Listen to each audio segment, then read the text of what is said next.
नमस्कार दोस्तों, स्वागत है आपका हमारे चैनल पर। आज हम कुछ क्वेश्चन पढ़ेंगे। ये क्वेश्चन वो क्वेश्चन होंगे जो पुराने एग्ज़ाम में पूछे गए हैं या अधिकतर जो जहाँ से क्वेश्चन जो उठते हैं उनसे संबंधित होंगे। तो आज हम शुरुआत करते हैं। पहला क्वेश्चन कह रहा है कि सर्वप्रथम कोशिका की खोज किसने की? Robert Hooke, R.H. Whittaker, Robert brown या फिर रूडोल्फ विर्चो। तो रूडोल्फ विर्चो इसका आंसर नहीं होगा। रॉबर्ट ब्राउन केंद्रक पे जाएगा, R.H. व्हिटेकर जीवित कोशिका पे जाएगा। तो इसका सही आंसर होने वाला रॉबर्ट हुक। रॉबर्ट हुक ने 1665 में पादप की छाल यानी कि कॉर्क से इसकी खोज की थी, यानी कि मृत कोशिका की। अगला क्वेश्चन देखते हैं। अगला क्वेश्चन कह रहा है कि जीवित कोशिका की खोज किसने की थी? तो जीवित कोशिका की खोज की थी R.H. व्हिटेकर ने। रॉबर्ट ब्राउन नहीं होगा, पुरकिंजे नहीं होगा और विर्चो भी नहीं होगा। तो R.H. व्हिटेकर ने क्या किया था कि तालाब का पानी लिया और तालाब के पानी से जीवित कोशिका की खोज की थी। तो इसका आंसर R.H. व्हिटेकर होगा। अगले क्वेश्चन की ओर बढ़ जाए।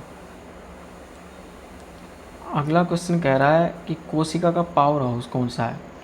तो माइटोकॉन्ड्रिया, गोल्गी काई, राइबोसोम या फिर लाइसोसोम। तो लाइसोसोम नहीं होगा, ये हो जाती है आत्मघाती थैली। राइबोसोम भी नहीं होगा, ये प्रोटीन संश्लेषण करता है। गोल्गी काई फॉस्फोलिपिड फॉस्फोप्रोटीन इनका निर्माण करता है। तो इसका आंसर होने वाला माइटोकॉन्ड्रिया। माइटोकॉन्ड्रिया में क्या है, एटीपी का निर्माण होता है। इस एटीपी के कारण हमारे शरीर को ऊर्जा मिलती है, जिससे कि कोशिका की सारी क्रियाएं संचालित की जाती हैं। तो कोशिका का शक्ति ग्रह माइटोकॉन्ड्रिया होता है, ध्यान रखेंगे। अगले क्वेश्चन की ओर बढ़ते हैं। अगला क्वेश्चन कह रहा है कि निम्न में से प्रोटीन की फैक्ट्री है। तो ऑप्शन है हरितलवक, राइबोसोम, माइटोकॉन्ड्रिया और केंद्रक।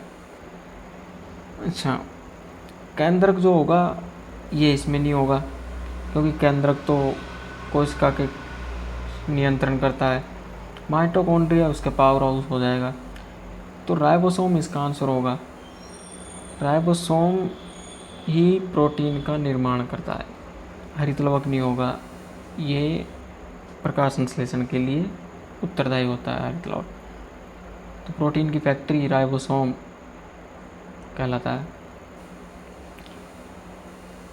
अगला क्वेश्चन है कि पादप की कोशिका भित्ति बनी होती है। ऑप्शन है सेल्यूलोज की, पैक्टिन की, काइटिन की या फिर ग्लाइकोलिपिड की। तो पादपों की जो कोशिका भित्ति होती है वो सेल्यूलोज की बनी होती है, क्योंकि पैक्टिन की नहीं होती है, नहीं बनी होती। काइटिन की कवक में होती है और ग्लाइकोलिपिडिया इसकी होती है बैक्टीरिया में। तो उच्चतर जो पादप होते हैं उनमें जो कोशिका भित्ति होती है वो सेल्यूलोज की बनी होती है, ध्यान रखेंगे। अगला क्वेश्चन कह रहा है कि भाई कोशिका सिद्धांत दिया गया था, यानी कि कोशिका सिद्धांत किसने दिया था? तो कोशिका सिद्धांत स्लीडन और स्वान नामक वैज्ञानिक ने 1838-39 के दौरान दिया गया था। तो इसका आंसर सी होने वाला है, यानी कि दोनों। अगले क्वेश्चन की ओर बढ़ते हैं। अगला क्वेश्चन कह रहा है कि भाई तरल मोज़ेक मॉडल का संबंध है। तरल मोज़ेक मॉडल का संबंध कोशिका झिल्ली से होता है, ध्यान रखेंगे। कोशिका भित्ति से नहीं होता है, केंद्रक से नहीं होता है और कोशिका द्रव्य से भी नहीं होता है। कोशिका झिल्ली से संबंधित कई मत दिए गए थे, जिनमें से तरल मोज़ेक मॉडल को ही मान्यता दी गई थी, बाकी सब अमान्य कर दिए गए थे। अगला क्वेश्चन है कि रॉबर्ट ब्राउन ने किसकी खोज की थी? तो रॉबर्ट ब्राउन ने केंद्रक की खोज की थी, ध्यान रखेंगे। केंद्रिका की खोज नहीं होगी, रॉबर्ट ब्राउन ने केंद्रक की थी, ध्यान रखेंगे। तो ऑप्शन बी इसका आंसर होने वाला है सही।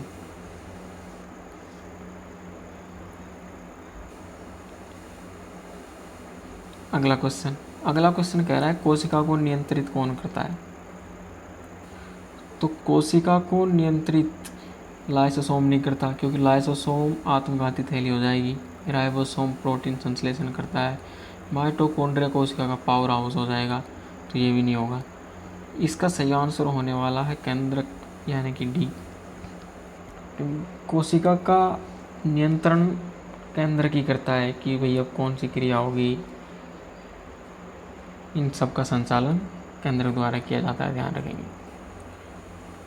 अगला क्वेश्चन है कि मानव शरीर की सबसे छोटी कोशिका है। तो ऑप्शन है अंडाणु, शुक्राणु, तंत्रिका कोशिका या फिर त्वचा।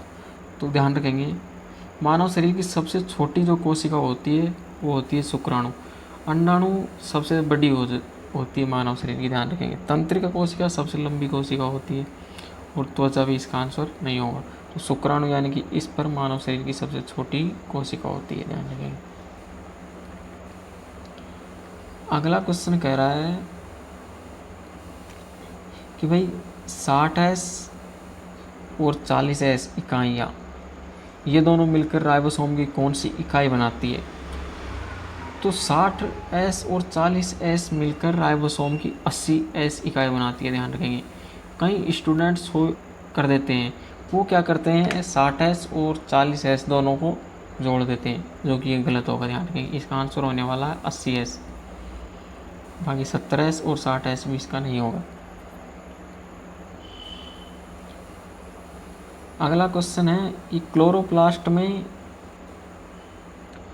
कौन सी धातु होती है। तो क्लोरोप्लास्ट में यानी कि जो हरित लवक होता है उसमें कौन सी धातु होती है। इसमें ध्यान रखेंगे, क्लोरोप्लास्ट में धातु होती है मैग्नीशियम। ये क्या है, क्लोरोप्लास्ट की संरचना का केंद्रीय परमाणु होता है मैग्नीशियम, ध्यान रखेंगे। तो इसका सही आंसर होगा मैग्नीशियम। अगला क्वेश्चन है प्रोकैरियोटिक सेल का उदाहरण है। तो प्रोकैरियोटिक सेल का उदाहरण माइकोप्लाज्मा, ठीक है, ये भी होता है। बीजीए यानी कि नील हरित शैवाल, ये भी होता है। जीवाणु, ये भी होता है। तो इसका आंसर होने वाला है उपरोक्त सभी, यानी कि डी इसका सही आंसर होने वाला है, क्योंकि प्रोकैरियोटिक कोशिका में माइकोप्लाज्मा भी आता है, नील हरित शैवाल भी आता है, जीवाणु भी आता है। अच्छा, प्रोकैरियोटिक कोशिका में क्या है, केंद्रक या तो अल्प विकसित होता है या फिर अनुपस्थित होता है, ध्यान रखेंगे। अगला क्वेश्चन कह रहा है कि भाई पादप कोशिका में पाया जाता है। तो पादप कोशिका में क्या पाया जाता है, कोशिका भित्ति बिल्कुल पाई जाती है, हरित लवक ये भी पाया जाता है, केंद्रक ये भी पाया जाता है। तो इसका सही आंसर होने वाला है डी, ऑप्शन नंबर डी इसका सही आंसर होगा, उपरोक्त सभी। अगला क्वेश्चन है कि कोशिका की आत्मघाती थैली है। तो कोशिका की आत्मघाती थैली कौन सी है, वो होती है लाइसोसोम, ध्यान रखेंगे। ये ऑप्शन नंबर 20 का आंसर होगा। राइबोसोम तो प्रोटीन संश्लेषण करता है, गोल्गी बॉडी फॉस्फोलिपिड, और जो तारक का जो होता है ये विभाजन में मदद करता है, ध्यान रखेंगे। आज के हमारे ये कुछ सवाल थे, तो उम्मीद है कि आपको पसंद आए होंगे। तो क्लास को लाइक करें, दोस्तों के साथ शेयर करें, कमेंट में बताएं आपको ये कैसे लगी या फिर क्या कोई कमी रह गई, और सब्सक्राइब ज़रूर करें। धन्यवाद।